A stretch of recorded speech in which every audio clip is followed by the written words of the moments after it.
Assalamualaikum. Allahumma salli ala Sayyidina Muhammad. Ya Rasulullah, salatu wassalamu alaika ya Habibullah. Baik, hari ini saya nak sharing sikit tentang minta kepada Allah Azza wa Jalla tapi bergantung pada diri. Okey, baik. Ini minta kepada Allah tapi bergantung pada diri. Imam Ibn Ata'illah rahimahullah telah hikam beliau ma tawaqqafa mat'latun anta talibuhu bi rabbika wa la tayassaru mutlabun anta talibuhu bi nafsik.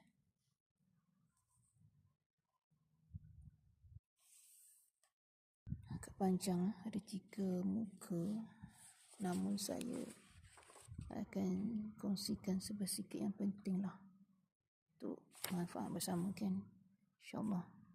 Okay, masuk kat sini, apa jua permintaan kamu tidak terhalang selama mana kamu meminta dengan Tuhan kamu, dan sebaliknya apa jua permintaan kamu tidak mudah, yakni jadi payah selama mana kamu bergantung dengan diri kamu.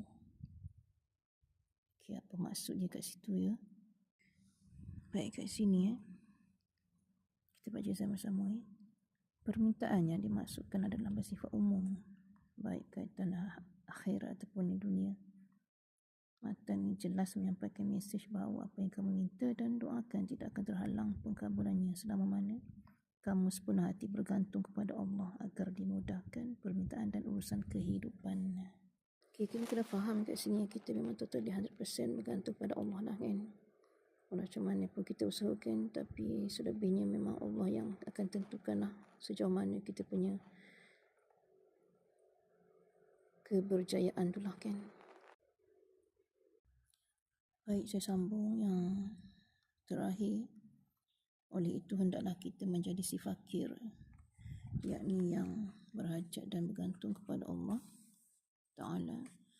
Orang fakir ni sebab harta ini sifatnya tiada apa-apa dan diberikan zakat. Demikian sekiranya berjiwa fakir, kita akan mendapat zakat, yakni berupa pertolongan al-ma'unah yang tiada disangka-sangka,